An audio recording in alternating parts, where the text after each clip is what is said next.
بسم الله الرحمن الرحيم. لقد جاءكم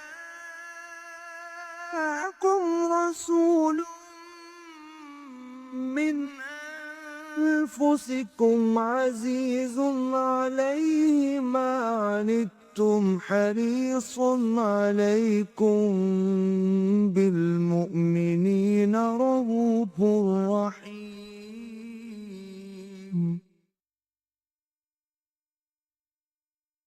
نحمده ونصلي على رسوله الكريم. أما بعد فقال الله تبارك وتعالى كما ورد في سورة لقمان: أعوذ بالله من الشيطان الرجيم بسم الله الرحمن الرحيم. يا بني أقم الصلاة وأمر بالمعروف وانهى عن المنكر واصبر على ما أصابك إن ذلك من عزم الأمور. وقال جل وعلا كما ورد في سورة الحج: الذين إن مكناهم في الأرض أقاموا الصلاة وآتوا الزكاة وأمروا بالمعروف ونهوا عن المنكر. وقال عز وجل كما ورد في سورة آل عمران: كنتم خير أمة أخرجت للناس تأمرون بالمعروف وتنهون عن المنكر وتؤمنون بالله.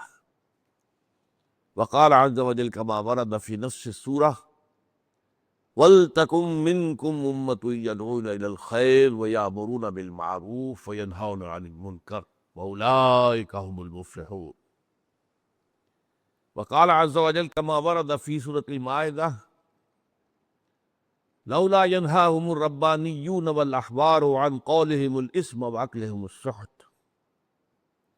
وقال عز وجل كما ورد في نفس السورة: كانوا لا يتناهون عن منكر فعلوه لبئس ما كانوا يفعلون.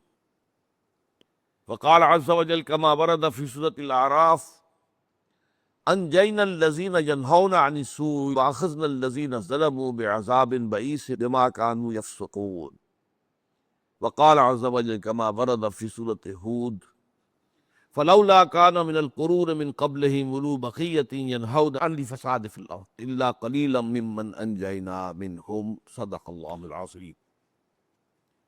وعن أبي سعيد الخدري رضي الله تعالى عنه قال: سمعت رسول الله صلى الله عليه وسلم يقول: من رأى منكم منكرا فليغيره بيده فإن لم يستطع فبلسانه فإن لم يستطع فبقلبه وذلك أضعف الإيمان. رواه مسلم. وعن عبد الله بن مسعود رضي الله تعالى عنه أن رسول الله صلى الله عليه وسلم قال: ما من نبي بعثه الله في أمة قبلي إلا كان له حواريون في أمته وأصحاب يأخذون بسنته ويقتدون بأمره ثم إنها تخلف من بعدهم خلوف يقولون ما لا يفعلون ويفعلون ما لا يؤمرون فمن جاهدهم بيده فهو مؤمن ومن جاهدهم بلسانه فهو مؤمن فمن جاهدهم بقلبه فهو مؤمن وليس وراء ذلك من الإيمان حبة خردل. رواه مسلم. رب اشرح لي صدري ويسر لي أمري واحلل عقدة من لساني يفقهوا قولي. اللهم ربنا ألهمنا رشدنا وأعذنا من شرور أنفسنا. اللهم أرنا الحق حقا وارزقنا اتباعه وأرنا الباطل باطلا وارزقنا اجتنابه. آمین یا رب العالمین. اربعین نووی کی حدیث نمبر 34 میں نے پڑھ بھی دی تھی، اس کا ترجمہ بھی کر دیا تھا، لیکن اس پر گفتگو جو ہے وہ آج ہمیں کرنی ہے۔ یہ حدیث مسلم شریف کی ہے حضرت ابو سعید خدری رضی اللہ تعالی عنہ سے۔ وہ کہتے ہیں کہ میں نے خود سنا اللہ کے رسول صلی اللہ علیہ وسلم کو فرماتے ہوئے: من رعا منکم منکرا فلیغیرہ بیدہ، جو شخص بھی تم میں سے کسی منکر کو دیکھے، بدی کو دیکھے، اس کا فرض ہے کہ اپنے ہاتھ سے، اپنی طاقت سے اسے بدل دے۔ فإن لم یستطع فبلسانہ، اگر اس کی استطاعت نہ رکھتا ہو تو پھر اپنی زبان سے تو روکے، کہے تو صحیح، کہ غلط کام میں مت کرو۔ فَإِلَّمْ يَسْتَطِعْ، اگر اس کی بھی استطاعت نہ ہو، ہمت نہ ہو، قوت نہ ہو، فَبِقَلْبِهِ، تو کم سے کم اپنے دل سے اس کے خلاف ایک نفرت کا معاملہ رکھے۔ اور یہ فرمایا وَذَلِكَ أَضْعَفُ الْإِيمَانِ، یہ ایمان کا کمزور ترین درجہ ہے۔ اس کی ہم مضمون ایک روایت ہے، وہ بھی آپ سن لیجئے۔ یہ حضرت عبداللہ ابن مسعود سے رضی اللہ تعالیٰ عنہ، وہ فرماتے ہیں نبی اکرم صلی اللہ علیہ وسلم سے نقل فرماتے ہوئے کہ آپ نے ارشاد فرمایا ما من نبی بعثہ اللہ فی امت قبلی، کوئی ایسا نبی نہیں گزرا جسے اللہ نے اس کی امت میں بھیجا ہو مجھ سے پہلے، الا کان لہو فی الامت ہی حواریون و اصحاب، مگر اس کے لیے اس کی امت میں سے کچھ نہ کچھ حواری اور اصحاب جو ہیں وہ ہوتے تھے، تھوڑے ہوں زیادہ ہوں۔ وہ کیا کرتے تھے؟ یاخذون بسنتہ، اس کی سنت کو مضبوطی سے تھامتے تھے، ویقتدون بامرہ، اور اس کے حکم کی پیروی کرتے تھے۔ ثم انہا تخلف من بعدہم خلوف، پھر ہمیشہ یہ ہوتا رہا کہ وہ ان نبیوں کے بعد کچھ عرصے کے بعد ایسے ناخلف لوگ پیدا ہوتے رہے۔ وہ کیا کرتے تھے؟ یقولون ما لا یفعلون، کہتے تھے جو کرتے نہیں تھے، ویفعلون ما لا یؤمرون، اور کرتے وہ تھے جس کا حکم نہیں ہوا۔ فمن جاہدہم بیدہ فہو مومن، تو جو شخص ان کے خلاف جہاد کرے اپنی طاقت سے، اپنے ہاتھ سے، وہ مومن ہوگا۔ ومن جاہدہم بلسانہ فہو مومن، اور جو کوئی جہاد کرے ان کے خلاف اپنی زبان سے، وہ بھی مومن ہوگا۔ ومن جاہدہم بقلبہ فہو مومن، اور جو دل کے ذریعے سے ان کے خلاف جہاد کرے وہ بھی مومن ہوگا۔ فلیس وراء ذلک من الایمان حبۃ خردل، اس کے بعد تو ایمان رائی کے دانے کے برابر بھی نہیں، ایمان کی نفی کلی۔ اس سلسلے میں سب سے پہلی بات پر، چونکہ یہ اہم موضوع ہے، آپ کو یہ بتانا چاہتا ہوں کہ قرآن مجید میں امر بالمعروف اور نہی عن المنکر ایک جوڑے کی حیثیت سے آتے ہیں بالعموم۔ 10 مقامات پر یہ دونوں اصطلاحات ایک جامع اصطلاح کی شکل میں آتا ہے۔ اس میں سے چند میں نے آپ کو سنائی ہے۔ سورہ لقمان میں حضرت لقمان کی نصیحتوں میں سے ہے اپنے بچے کے لیے، اپنے بیٹے کے لیے، اے میرے بچے نماز قائم رکھ اور نیکی کا حکم دے، بدی سے روک، اور پھر جو کچھ تجھ پر بیتے اسے برداشت کر۔ یعنی یہ کہ ظاہر بات ہے بدی کا سے روکنے پر ریزنٹمنٹ ہوتی ہے، اشرار اور بدمعاش اور بدقماش یہ لوگ جو ظاہر بات ہے تو اس کی مخالفت کریں۔ اب یہ مخالفت ہر طرح کی ہو سکتی ہے، وربل بھی ہو سکتی ہے، فزیکل بھی ہو سکتی ہے، زبانی کلامی بھی ہو سکتی ہے، اور بالفعل اتمام کی صورت پہ بھی ہو سکتی ہے۔ تو پھر اب صبر کرو، چلو، برداشت رکھو۔ اسی طرح مکی قرآن ہی میں سورہ حج کے اندر آیت آتی ہے کہ الذین ان مکناہم فی الارض، یہ پہلی آیت جو میں نے آپ کو سنائی ہے یہ تو ایک فرد کے اعتبار سے ہے، اور یہ گویا کہ حکمت اور فطرت کا تقاضا ہے۔ حضرت لقمان نہ نبی تھے نہ کسی نبی کے پیروکار تھے، وہ ایک حکیم انسان تھے، سلیم الفطرت سلیم العقلی۔ تو جن نتائج تک پہنچے وہ گویا کہ فطرت، انسانی فطرت اور حکمت کا تقاضا ہے۔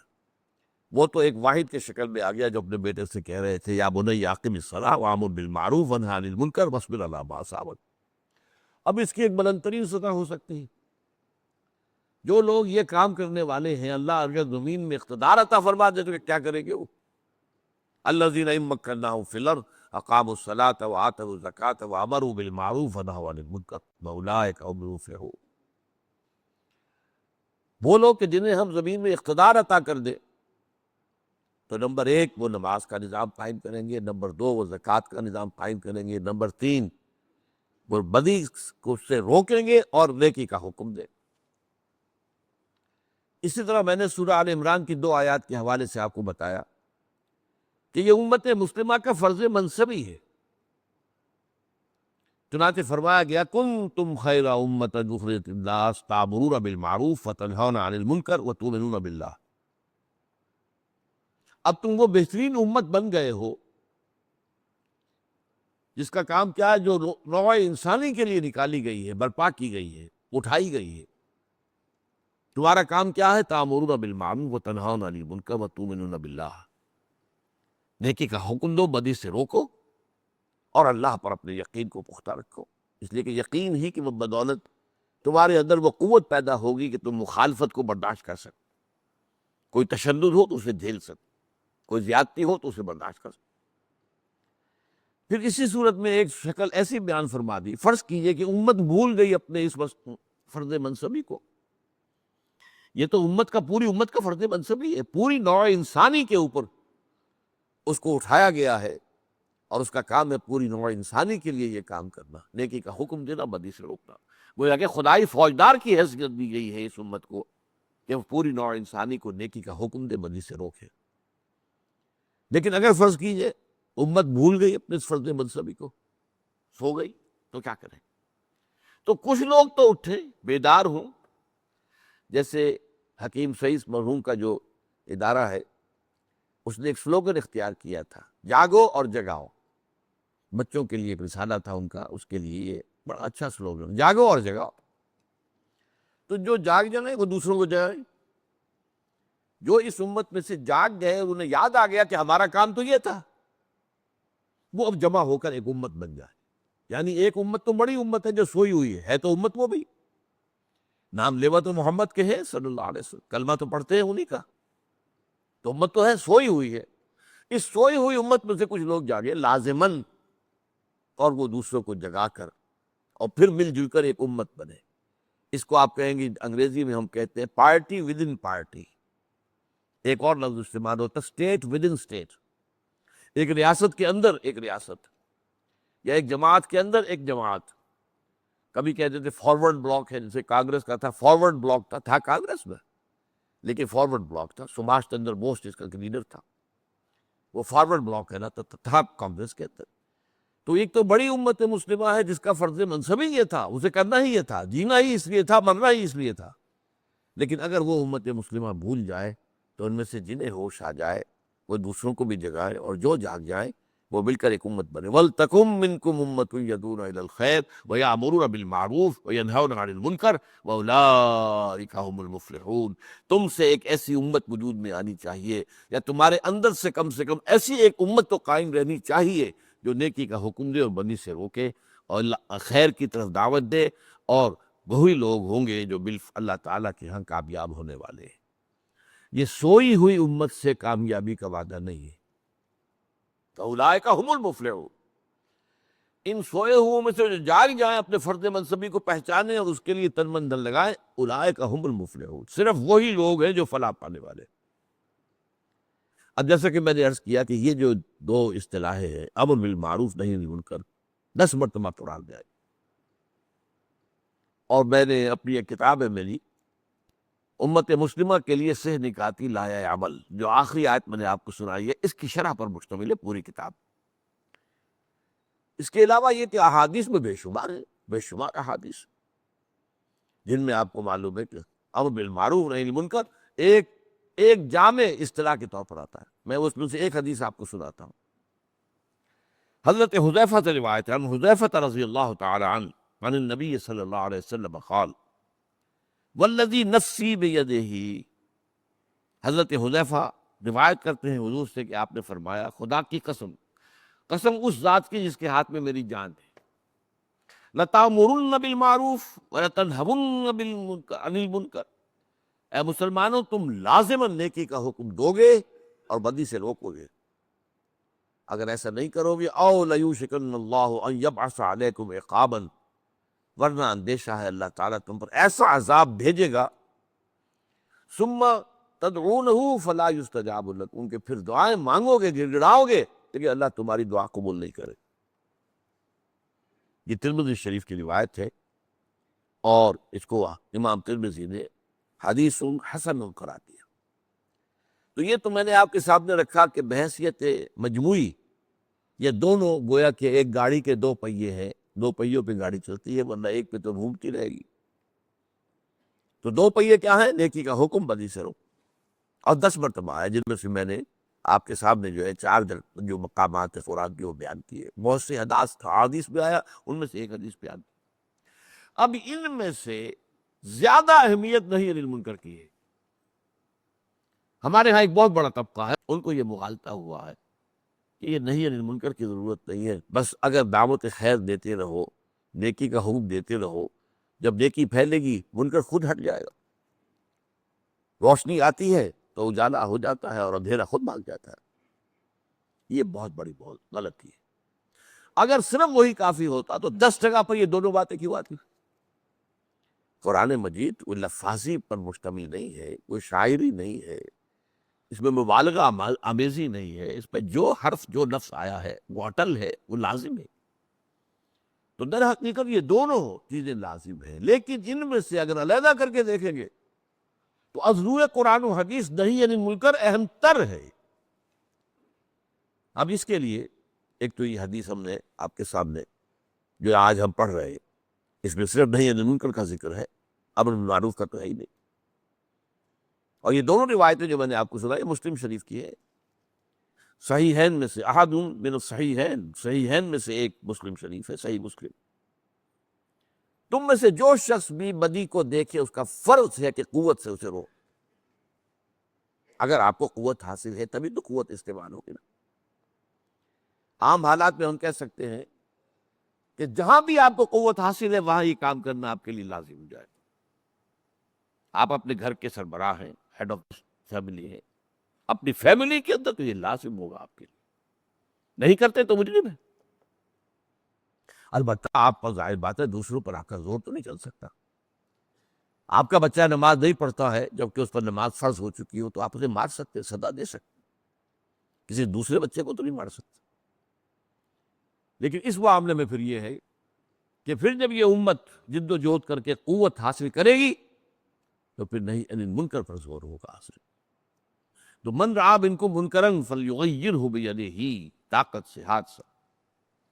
فإن لم یستطع فبلسانہ، اگر اس کی استطاعت نہ ہو۔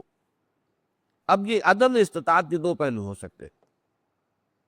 ایک یہ کہ آپ پہ ہمت نہیں ہے کہ آپ کھڑے ہو کر اور اس باطل کا مقابلہ کر سکیں، کم ہمتی کی وجہ سے بھی استطاعت نہیں۔ اور ایک یہ ہے کہ ماحول ایسا ہو جس میں بولنا جو ہے وہ گویا کہ موت کو دعوت دینے کے برابر ہو جائے۔ زبانوں پر تالے پڑ گئے ہو تو اس صورت میں کم سے کم زبان سے تو بات کرو نا، کہو تو صحیح، اس کے خلاف تمہارے پاس طاقت نہیں ہے، طاقت استعمال نہیں کر سکتے، زبان سے کہو۔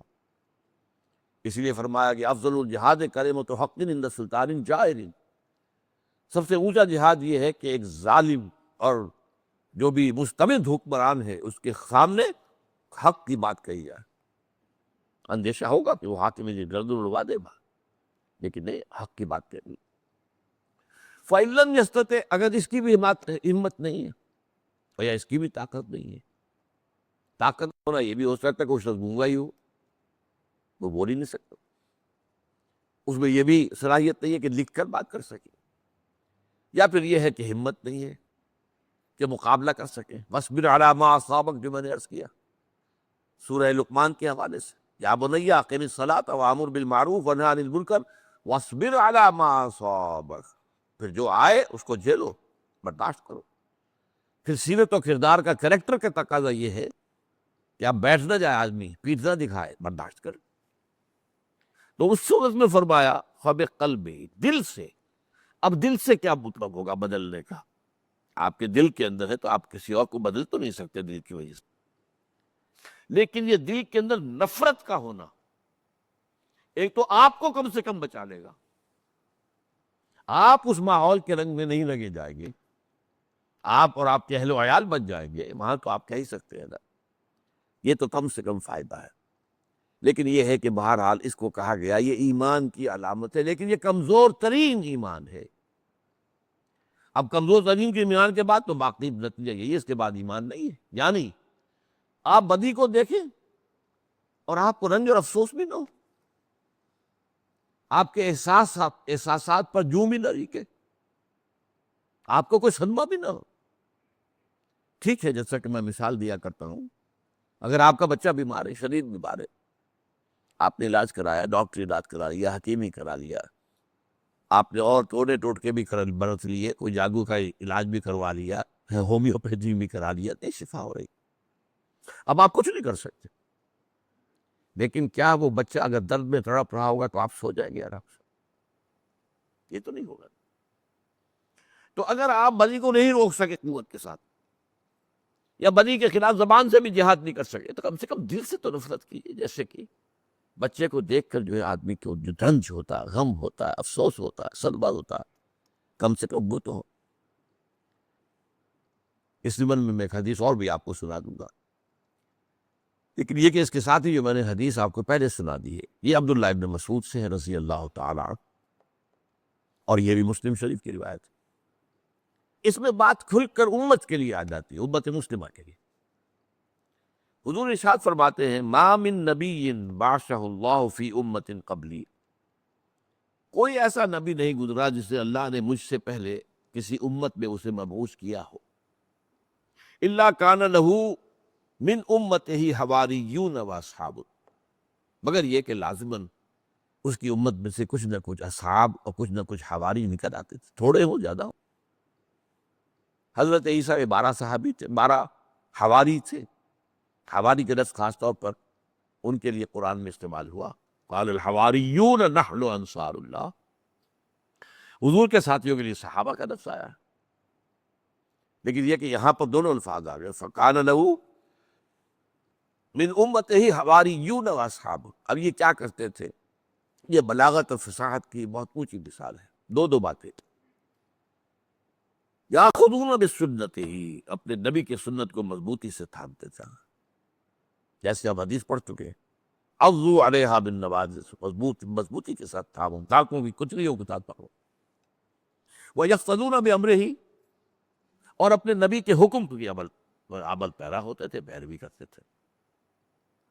ثم انہا تخلف من بعد خلوف، اب یہ دیکھیے، یہ ایک عمرانیات کا بہت بڑا قاعدہ بیان ہو رہا ہے۔ ہر کمال لا زوال، کمال کے بعد زوال بھی آتا۔ ہر نبی کی آمد پر اس کے ساتھی آئے، انہوں نے کام کیا، بہت نیکی پھیل گئی، بہت معاشرے میں اچھائی آ گئی، لیکن پھر رفتہ رفتہ وہ تو شیطان کو تو چھٹی حاصل ہے نا۔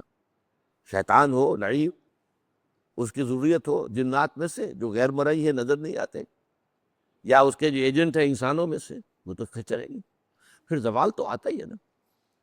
جیسا حضور کی جماعت کو زوال آیا، خلافت راشدہ 30 برس قائم رہی، اس کے بعد ملوکیت رفتہ رفتہ اندر آ گئی۔ تو فرمایا اس کے بعد ہمیشہ ہر نبی کے کچھ عرصے کے بعد ثم انہا تخلف من بعد خلوف، اس کے بعد ایسے لوگوں کے، وہ لوگ کہ جو یاخذون بسنتہ ویقتدون بامرہ، وہ لوگ، وہ طبقہ کہ جو اپنے نبی کی سنت کو پکڑتے تھے اور اس کے حکم کی پیروی کرتے تھے۔ اس کے بعد جیسے حضور نے فرمایا 3 نسلوں کے بارے میں، خیر امتی قرنی ثم الذین یلونہم ثم الذین یلونہم، اس کے بعد ظاہر بات ہے کہ پھر زوال تو آ جاتا۔ وہ کیا کرتے تھے؟ یہاں پہ وہ 2 اصطلاحات اس کے مقابلے میں، یقولون ما لا یفعلون، وہ کہتے وہ تھے جو کرتے نہیں تھے۔ نیکی کی ڈینگے مارنا، بڑے بڑے جو ہے اپنے تقوی کا، اپنے تدین کا اشتہار دینا، یا لوگوں کو بھی نیکی کی تلقین کرنا لیکن خود اس پر عمل نہ کرنا۔ یقولون ما لا یفعلون، کہتے وہ تھے جو کرتے نہیں تھے۔ وَيَعْمَلُونَ يَفْعَلُونَ مَا لَا يُؤْمَرُونَ، اور کرتے تھے وہ کام جن کا حکم ہی نہیں ہوا۔ یفعلون ما لا یؤمرون، نئی سے نئی رسومات، نئی سے نئی تقریبات، نئے سے نئے جشن۔ اب جو لوگ ایسے ہیں، اب فرمایا جو میری اس امت میں سے یا نبی کی اس امت میں سے ان کے خلاف جہاد کرے گا ہاتھ سے، یہ بڑا اہم نقطہ ہے، میں نے اپنی کتاب میں بڑی تفصیل سے بحث کی ہے۔ کیا اگر ایسے فساق و فجار حاکم بن جائیں تو ان کے خلاف بغاوت ہو سکتی ہے یا نہیں؟ یہ ایک بڑا سینسٹیو ایشو ہے۔ علماء کی اکثریت اس پر ہے کہ نہیں، جب تک کہ وہ بدی کا حکم نہ دے۔ ایک تو یہ ہے کہ بدی خود کر رہے ہیں، ان کے قول و فعل میں تضاد ہے، انہوں نے بدعات ایجاد کر لی، وہ عیاشیاں کر رہے ہیں اپنے بہنوں کے اندر، لیکن بدی کا حکم نہیں دے رہے، تو اس وقت تک خروج مسلح بغاوت جو ہے علماء کی اکثریت ہی نہیں سمجھتی۔ لیکن میں اس معاملے میں امام ابو حنیفہ رحمۃ اللہ علیہ کی رائے کا قائل، ہو سکتی ہے بغاوت، ہو سکتی ہے، لیکن اس شرط کے ساتھ کہ اتنی طاقت ہو جائے کہ کامیابی یقینی نظر آئے، کم سے کم ہو یا نہ ہو یہ بات کی بات ہے۔ مقابلہ تو دل ناتواں نے خوب کیا، شکست فتح نصیبوں سے ہے ولی ابیر، لیکن بظاہر اتنی طاقت ہو کہ ہاں ہم بدل سکتے ہیں، تو سب میدان میں آ کر مسلح خروج کرے۔ اور ظاہر بات ہے جہاد ید کے ساتھ، ہاتھ کے ساتھ، اس کا مطلب کیا ہے؟ وہ تو وہی قتال ہے۔ ومن جاہدہم بیدہ فہو مؤمن، ومن جاہدہم بلسانہ فہو مؤمن۔ کم تر درجہ یہ کہ زبان سے جہاد کرو، تنقیدیں کرو، بربلا کرو، جلسوں میں کرو، سر عام کرو، چوکوں میں کھڑے ہو کر کرو، نعرہ لگاؤ غلط کر کہ غلط یہ ہے، غلط ہے، احقاق ہے، ابطال باطل۔ اور یہی وہ چیز ہے جس کے ذریعے سے قوت میں ہم پہنچے گی۔ اگر یہ نہیں کریں گے تو لوگ کہاں جمع ہوں گے بدی کا استحصال کرنے کے لیے؟ طاقت کہاں سے آئے گی؟ لیکن یہ کہ وہ فرمایا کہ من جاہدہم بیدہ فہو مؤمن ومن جاہدہم بلسانہ فہو مؤمن ومن جاہدہم بقلبہ فہو مؤمن۔ جو ان کے خلاف جہاد کرے گا اپنے دل سے۔ اب یہاں پھر وہی بات ہوئی، جہاد کیسے ہوگا دل سے؟ یہ نفرت، واقعتاً آپ کے اندر نفرت ہے تو آپ کے وجود سے وہ نکلے گی، خاموش آپ رہیں گے، آپ کے وجود سے ظاہر ہوگا کہ آپ کو اس چیز سے نفرت، آپ کی باڈی لینگویج بتائے گی کہ آپ کو نفرت، آپ کا طرز عمل بتائے گا کہ آپ اس باطل کے ساتھ تعاون تو نہیں کر رہے نا، آپ اس باطل کے تحت آرام سے پاؤں پھیلا کر تو نہیں سوتے۔ وہ رنج تو ہوتا ہے نا، جیسے اس بچے کی بیماری پر ہے جس کا علاج نہیں ہو پا رہا، یہ بھی در حقیقت ایک جہاد ہے۔ اور فرمایا یہ اس حدیث کے مقابلے میں زیادہ واضح ہو کر الفاظ آ گئے، فَلَيْسَ وَرَاءَ ذَلِكَ مِنَ الْإِيمَانِ حَبَّةُ خردل، اس کے بعد تو ایمان رائی کے دانے کے برابر بھی نہیں۔ اب اس کا اندازہ کیجئے آپ، اگر یہ نہیں ہے تو پھر ایمان نہیں ہے۔ کم سے کم دل سے نفرت، دل میں گھٹن، دل میں رنج اور غم اور صدمہ، کیا ہو رہا ہے؟ ماحول کدھر جا رہا ہے؟ یہ چار رنگ ہے جو چڑھتا جا رہا ہے ہمارے معاشرے پر، یہ بے حیائی کا اور عریانی کا طوفان آ رہا ہے، منکرات کا طوفان آ رہا ہے۔ اب جو منکرات ہیں وہ بے حیائی ہے اور فحاشی ہے، وہ آرٹ کے نام پر ہے، وہ تو گویا کہ ثقافت کے بڑے خوبصورت نام کے تحت ہو رہا ہے۔ رنج اور صدمہ تو ہوگا کم سے کم، اگر یہ بھی نہیں ہے تو ایمان رائی کے دانے کے برابر بھی نہیں۔ اب اس سمجھ میں آخری حدیث میں آپ کو سنا دیتا ہوں۔ یہ حدیث جو ہے مولانا اشرف علی تھانوی رحمۃ اللہ علیہ نے جو خطبات جمعہ اپنے مرتب کیے تھے، اکثر جو تھانوی مدارس ہیں، ان مساجد ہیں، ان میں وہ خطبے پڑھے جاتے ہیں، تو اس میں خطبہ ثانیہ جو ہوتا ہے، ایک آپ کو پہلا خطبہ پھر بیٹھ گئے پھر خطبہ ثانیہ، اس میں یہ حدیث انہوں نے نقل کی۔ اور اللہ عز و جل، یہ حدیث قدسی ہوئی، حضور فرماتے ہیں کہ اللہ تعالیٰ نے وحی کی، اللہ تعالیٰ عز و جل، اوحى اللہ عز و جل الی جبرائیل علیہ الصلاۃ والسلام، جبرائیل علیہ الصلاۃ والسلام کو وحی کی، ان اقلب مدینۃ کذا و کذا باہلھا، کہ فلاں اور فلاں شہروں کو، بستیوں کو الٹ دو۔ یہ عذاب الہی جو قوم لوط پر آیا تھا اور بہت سی قوموں پر آیا ہے، الٹ تلپٹ جاؤ۔ قال فقال، حضور فرماتے ہیں کہ اس پر حضرت جبرائیل نے عرض کیا، اے رب، ان فیہا عبدک فلانا لم یعصک طرفۃ عین، پروردگار ان بستیوں میں تو تیرا وہ فلاں بندہ بھی ہے، اتنا نیک، اتنا زاہد، اتنا عبادت گزار کہ اس نے کبھی پلک جھپکنے جتنی دیر بھی معصیت میں بسر نہیں کی۔ اب کسی کی نیکی کا، تقوی کا، زہد کا آپ اندازہ کیجئے اس سے۔ یہ گواہی دینے والے کون ہیں؟ جبرائیل ہے، اور کہاں دے رہے ہیں؟ اللہ کی جناب میں۔ وہاں تو آپ کو معلوم ہے ابو جہل بھی جھوٹ نہیں بولے گا، اور فرشتے کا تو خیر سوال ہی پیدا نہیں ہوگا۔ قال فقال یا رب ان فیہا عبدک فلانا لم یعصک طرفۃ عین. قال فقال، حضور فرماتے ہیں اس پر اللہ نے ارشاد فرمایا اقلبھا علیہ وعلیہم، الٹو ان بستیوں کے پہلے اس پر پھر دوسروں پر. فإن وجهه لم يتمعر في ساعة قط، اس لیے کہ اس کے چہرے کا رنگ میری غیرت اور حمیت کی وجہ سے کبھی متغیر نہیں ہوا. آپ کو کوئی گالی دے، اگر تو آپ میں جان ہے، طاقت ہے، تو جانے دیں گے اس کو؟ اگر نہیں ہے، فرض کیجیے بہت طاقتور آدمی ہے، آپ کمزور ہیں، تو کم سے کم یہ کہ آپ کا چہرہ تو سرخ ہو جائے گا. وہ غیرت اور حمیت کا کوئی تقاضا تو ہوگا.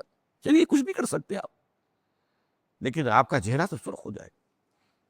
یہ ہے نہیں. لم یتمع فی ساعۃ، اس کے چہرے کا رنگ کبھی بدلا ہی نہیں. ان بستیوں کے اندر بدی پھیلتی رہی، اس میں منکرات کا بھی اشاعت ہوتی رہی، یہ آرام سے لگا رہا.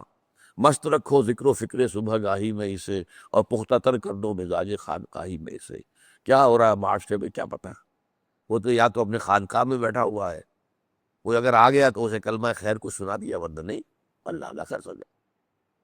کوئی آگے وہ ان کے مرید ہو گئے تو ان کا تزکیہ کو کر رہے ہیں، لیکن آگے ماحول سے ساتھ باہر نکل کر، وہ جو اقبال کہتا ہے، نکل کر خانقاہوں سے ادا کر رسم شبیری، کہ رسم خانقاہی ہے فقط دو دیگری. تو ایک ایسا نیک بندہ جس کی نیکی پر حضرت جبرائیل گواہی دے، اور گواہی یہ دے کہ کبھی پلک جھپکنے جتنی دیر بھی اس نے گناہ میں معصیت میں بسر دے.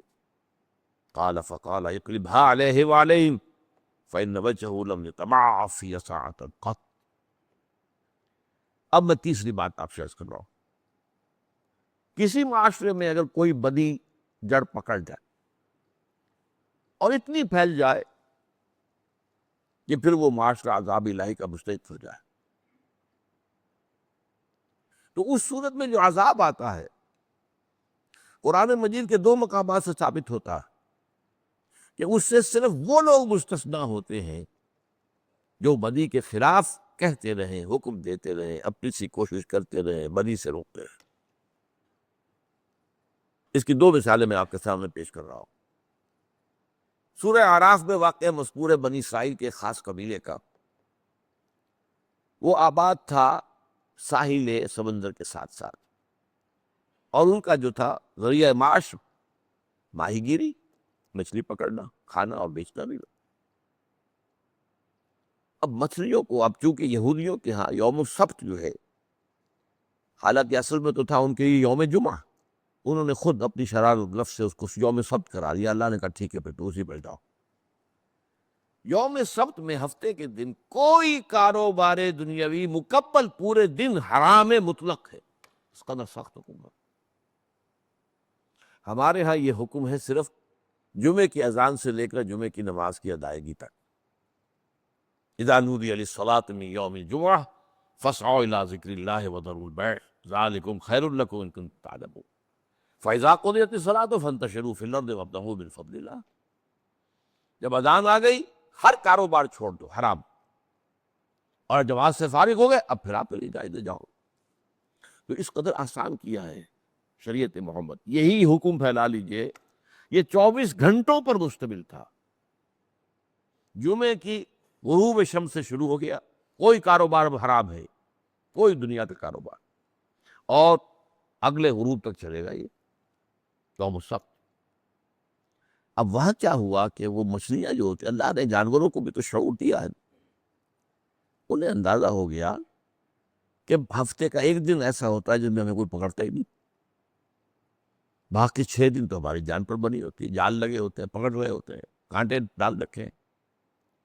اور انہوں نے کیا کیا، ہفتے کے دن وہ ساحل کے قریب آتی ہیں، اٹھلا رہی ہے، چھلاگیں لگا رہی ہے، اور یہ بیچارے دیکھ رہے ہیں، ٹک ٹک دیدم دم نہ کشیدم، پکڑ بھی سکتے ہیں، حرام. اب شیطان نے سکھایا بھئی کوئی ہیلا کرو. وہ ہیلا کیا کیا کہ ہفتے کے دن ساحل سمندر سے کے قریب گد جو ہے گڑھے کھودے، اور ایک نہر کی شکل میں سمندر کا پانی اس میں لے، تو وہ بھی آ گئی، مچھلیاں بھی آ گئی. اور شام کو جا کر وہ راستہ ان کا سمندر کی طرف واپسی کا بند کر دیا۔ اب کیا ہوا؟ یہ ایک پونڈ بن گیا۔ یہ آپ کے پاس تالاب ہے، اس تالاب میں مچھلیاں ہیں، کہاں جائیں گی اب؟ اتوار کو آ کے پکڑ لیا، ہفتے کو پکڑا نہیں۔ اب یہ ہوتا ہے ہیلا۔ جو اصل حکمت تھی وہ تو یہ تھی کہ ہفتے کا پورا دن تم یاد الہی میں بسر کرو، عبادت میں بسر کرو، تورات کی تلاوت کرو۔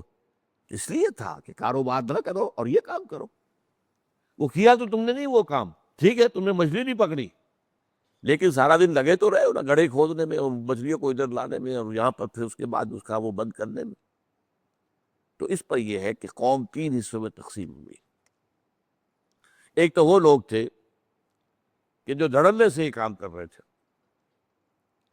ایک وہ تھے کہ جو خود تو نہیں کر رہے تھے لیکن روکتے بھی نہیں تھے، خاموش تھے، کیا کریں، ٹھیک ہے دفع کرو انہیں، جو کرتے کرتے ہیں۔ ایک وہ تھے جو کھتے بھی نہیں تھے اور روکتے بھی تھے۔ اب اس میں فرمایا اللہ تعالیٰ نے انجینا الذین ینہون عن السوء، ہم نے بچا لیا جب وہ عذاب آیا ہمارا سزا کے طور پر، تو ہم نے ان کو بچا لیا جو بدی سے روکتے رہے تھے۔ وَأَخَذْنَا الَّذِينَ ظَلَمُوا بِعَذَابٍ بَئِيسٍ بِمَا كَانُوا يَفْسُقُونَ، اور جو لوگ فسق کا اور ہماری نافرمانی کا ارتکاب کر رہے تھے ان کو ہم نے ایک بڑے برے عذاب کے اندر مبتلا کر دیا۔ آپ کو معلوم ہے ان کے چہرے بس کر دیے گئے، کونوا قردۃ خاسئین، بندروں کی شکل میں بدل دیا گیا۔ یہ سورہ اعراف کے اندر واقعہ بیان ہوا۔ اب یہاں پہ ذرا ایک نکتہ ہے تفسیری۔ بعض لوگ جو ذرا رجائیت پسند ہیں، جو روشن پہلو جو ہے وہ زیادہ لوگوں کے سامنے رکھنا چاہتے ہیں، ان کا کہنا یہ ہے کہ جن لوگوں نے تو واقعی خلاف ورزی کی ان پر تو عذاب آیا، اور جنہوں نے روکا ان پر نہیں آیا، لیکن جنہوں نے روکا نہیں ان کا ذکر نہیں ہے یہاں پر۔ گویا کہ ان کے بارے میں چونکہ انہوں نے روکا تو نہیں، لیکن انہوں نے ظاہر بات ہے کہ خود تو گناہ کا ارتکاب نہیں کیا، لہذا ایک گویا کہ ایک راستہ نکل آتا ہے بچت کا کہ اللہ عذاب سے ان کو بھی بچا لے گا، لیکن یہ نہیں، اکثر کا معاملہ یہ کہ نہیں، یہ بات غلط ہے۔ اس لیے کہ انہیں حکم تھا کہ بدی سے روکے، جب نہیں روک رہے تو انہوں نے خلاف ورزی کی اللہ کے حکم۔ فسق کے اندر یہ بھی شامل ہے کہ تمہارے ذمے ہے بدی سے روکنا، یہ تمہارا فرض ہے۔ من رأى منکم منکرا فلیغیرہ بیدہ فإن لم یستطع فبلسانہ فإن لم یستطع فبقلبہ وذلک اضعف الایمان ومن جاہدہ بیدہ فہو مؤمن ومن جاہدہ بلسانہ فہو مؤمن ومن جاہدہ بقلبہ فہو مؤمن ولیس وراء ذلک من الایمان حبۃ خردل۔ تو ظاہر بات ہے جنہوں نے روکا نہیں ان کے لیے بھی پھر وہ عذاب آیا۔ اسی لیے قرآن مجید میں سورہ انفال میں کہا گیا ہے اے اہل ایمان واتقوا فتنة لا تصیبن الذین ظلموا منکم خاصہ، دیکھو بچو اس عذاب سے جو جب آئے گا وہ صرف گناہ گاروں کو اپنی لپیٹ میں نہیں لے گا، وہ تو عام عذاب ہوتا ہے، پھر اس میں جو ہے گیہوں کے ساتھ گھن بھی پس جاتا ہے۔ یہی بات کہی گئی ہے سورہ ہود میں فَلَوْلَا كَانَ مِنَ الْقُرُونِ مِنْ قَبْلِكُمْ أُولُو بَقِيَّةٍ يَنْهَوْنَ عَنِ الْفَسَادِ فِي الْأَرْضِ إِلَّا قَلِيلًا مِّمَّنْ أَنْجَيْنَا مِنْهُ۔ یہ سابقہ امتوں کا معاملہ بیان ہو رہا ہے، حضرت ہود کی قوم، حضرت نوح کی قوم، حضرت صالح کی قوم۔ فرمایا گیا کہ کیوں نہ ہوئے ان قوموں میں جو تم سے پہلے گزری ہے مسلمانوں، یہ قرآن کی آیت ہے تو مخاطب کون ہے؟ مسلمان ہے۔ ایسے اصحاب کردار کیوں نہ رہے جو انہیں روکتے اس فساد فی الارض، ینہون عن الفساد فی الارض الا قلیلا ممن انجینا، سوائے چند کے کچھ کے انہیں ہم نے عذاب دے، انہیں ہم نے نجات دے دی۔ تو نجات سے اگر کوئی عمومی عذاب آئے تو اس سے بچنے کے لیے، مستثنیٰ رہنے کے لیے کیا ضروری ہے کہ یہ بدی سے روکنے کا عملات جاری رکھیں۔ اور اس کے جیسا کہ میں نے آپ کو عرض کیا ہے یہ چیز جو ہے تینوں درجے جو ہیں اس کے اندر شامل ہو جائے گی۔ دل میں نفرت ہو حقیقت تب بھی اللہ تعالیٰ فضل فرمائے گا، لیکن یہ کہ زبان سے بات کرنا اس سے اوپر کا درجہ ہے، اور قوت کے ساتھ یہ سب سے اوپر کا درجہ ہے۔ قوت نہیں ہے تو قوت حاصل کرنا اسی مقصد کے لیے وہ اس کا قائم مقام ہو جائے گا کہ قوت حاصل کر رہے ہیں، کس لیے کر رہے ہیں؟ جیسے کہ حدیث میں آیا من جاء الموت وهو يطلب العلم ليحيي به الاسلام فَبَيْنَهُ وَبَيْنَ النَّبِيِّينَ دَرَجَةٌ وَاحِدَةٌ فِي الْجَنَّةِ أَوْ كَمَا قَالَ صلی اللہ علیہ وسلم۔ اس سے تو موت آ گئی اس حال میں کہ وہ ابھی علم حاصل کر رہا تھا تاکہ وہ اللہ کے دین اسلام کو زندہ کرے، نیت یہ تھی، علم کے حصول کی نیت یہ تھی۔ اب ظاہر بات ہے وہ کون سا علم ہوگا کہ ایمان اور شریعت والا علم نہیں ہوگا، تو اس کے ذریعے سے شریعت کو زندہ کیا جائے، نافذ کیا جائے۔ ایمان کا علم ہوگا جس کے نتیجے میں جہاد اور ذوق شہادت پیدا ہو جائے۔ تو من جاء الموت، اسے موت آ گئی، ابھی تو وہ فارغ بھی نہیں ہوا، دین کا علم حاصل نہیں کیا، لگا ہوا تھا، ابھی پورے من دھن کے ساتھ لگا ہوا تھا، لیکن موت آ گئی۔ من جاء الموت وهو يطلب العلم ليحيي به الاسلام، علم طلب کر رہا تھا، مقصد یہ تھا کہ اس کے ذریعے سے اسلام کو زندہ کرے۔ اب سنیے کتنی بڑی خوشخبری ہے، فَبَيْنَهُ وَبَيْنَ النَّبِيِّينَ دَرَجَةٌ وَاحِدَةٌ فِي الْجَنَّةِ، تو جنت میں اس کے اور نبیوں کے درمیان ایک درجے کا فرق ہو، یعنی صدیقین میں شمار ہو جائے گا۔ انبیاء کے بعد کا درجہ کیا ہے؟ صدیقین، ان کے بعد کیا ہے؟ شہداء، پھر اس کے بعد کیا؟ صالحین۔ بینہ وبین النبیین درجۃ واحدۃ فی الجنہ۔ اسی طریقے سے یہ جو نہی عن المنکر نہ کرنے کا معاملہ اہل کتاب میں ہو گیا تھا، یہ امت مسلمہ کے لیے گویا کہ تنبیہ کے طور پر قرآن مجید میں بیان ہوا ہے۔ چنانچہ سورۃ المائدہ میں آیا ہے 2 دفعہ، لولا ینہاہم الربانیون والاحبار عن قولہم الاسم واکلہم السحت۔ یہ جو بنی اسرائیل تھے، ان کے جو اولیاء اللہ ہوتے تھے، صوفیاء ہوتے تھے، مشائخ ہوتے تھے، یا احبار ہوتے تھے، بڑے بڑے علماء ہوتے تھے، یہ اپنے لوگوں کو کیوں نہیں روکتے رہے گناہ کی بات زبان سے نکالنے سے اور حرام خوری سے؟ کیوں نہیں روکا؟ ظاہر بات ہے یہ نہیں کیا تو یہ ظاہر بات ہے پھر ان کے لیے اللہ تعالیٰ کی طرف سے وہ مقام اور منصب جو انہیں عطا ہوا تھا، جو بعد میں ہمیں عطا ہوا، پھر انہیں ہٹا کر کنتم خیر امت اخرجت للناس تأمرون بالمعروف وتنہون عن المنکر وتؤمنون باللہ۔ اسی منصب پر ہم سے پہلے بنی اسرائیل جو ہیں وہ فائز تھے، 1400 برس تک رہے، وہ معمولی بات نہیں، ہمیں بھی ابھی 1400 برس ہوئے۔ ان کی جو ہے بحیثیت امت تاریخ شروع ہوتی ہے حضرت موسیٰ اور حضرت ہارون سے، اور اس کے بعد وہ معزول ہو گئے ہیں حضرت عیسیٰ کے بعد، حضرت عیسیٰ اور یحییٰ، ان کے درمیان 1400 برس کا فاصل ہے۔ لیکن فرمایا ان کے خلاف جو فرد جرم قرآن مجید میں آئی ان میں سے ایک یہ بھی ہے، لولا ینہاہم الربانیون والاحبار عن قولہم الاسم واکلہم السحت۔ کیوں نہیں منع کیا ان کے احبار نے، ان کے رہبان نے، ان کے راہبوں نے، ان کے علماء نے اپنی قوم کو؟ ان سے نذرانے تو لیتے رہے، ان سے خدمتیں تو کراتے رہے، ان سے سب کچھ ہوتا رہا، اپنی عزت بھی کراتے رہے، اکرام بھی کراتے رہے، لیکن روکا نہیں، بدی سے نہیں روکا۔ تو ظاہر بات ہے کہ یہ ان کے جرائم میں سے ایک بہت بڑا جرم ہے۔ اسی طرح فرمایا کانوا لا یتناہون عن منکر فعلوہ، ان لوگوں کے جرائم میں سے ایک یہ بھی ہے کہ وہ نہیں روکتے تھے ایک دوسرے کو اس منکر سے کہ جو وہ کرتے تھے۔ لبئس ما کانوا یفعلون، بہت ہی بری ہے وہ بات جو وہ کر رہے تھے۔ اسی میں ایک اور حدیث آتی ہے کہ بنی اسرائیل میں سب سے پہلے جو خرابی پیدا ہوئی وہ کیا تھی؟ ان کے علماء شروع میں لوگوں کو روکتے تھے، یہ غلط کام ہے، یہ برا کام ہے، مت کرو، لیکن ان کے ساتھ کھاتے پیتے بھی تھے، ان کے دسترخوانوں میں بہترین لذیذ منظم کھانے ملتے تھے، جا کر کھاتے تھے، اکیلہم، ان کے ساتھ کھانا تھا، یہاں تک کہ اللہ تعالیٰ نے ان کے دلوں کو بھی خراب کر دیا۔ یعنی یہ ہے وہ نفرت کا تقاضا، کم سے کم ایمان کا تقاضا۔ ایسے لوگوں کے ساتھ خلا منا تو نہ رکھو، ایسے لوگوں کے ساتھ دوستی تو نہ ہو، وہ نخلاؤ رتلکم من یفجرک۔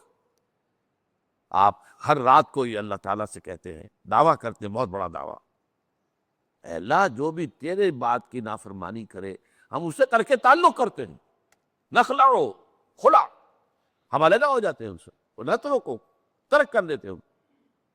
یہ ترک ہے موالات اگر یہ نہیں ہے، انہی میں بلبل رہے، ہنسی ہو رہی ہے، گفتگو ہو رہی ہے، ہاں ٹھیک ہے کبھی خیر کی بات کہہ بھی دی ہے، یہ تو صرف جو ہے گویا کہ عنوان کے طور پر بات کرنے کا وہ معاملہ ہے جس کی کوئی حقیقت نہیں۔ پھر یہ کہ تمہاری نفرت کا تقاضا تو پھر یہ کہ ان کے ساتھ جو سوشل جو ہے وہ بائیکاٹ کیا جائے، اور اس میں یہ ہے کہ اپنے کم سے کم اپنے آپ کو اس صورت میں آپ بچا لیں۔ اللہ تعالی ہمیں اس کی توفیق عطا فرمائے۔ فصلی اللہ تعالی علی خیر خلقہ محمد وبارک وسلم تسلیما کثیرا کثیرا۔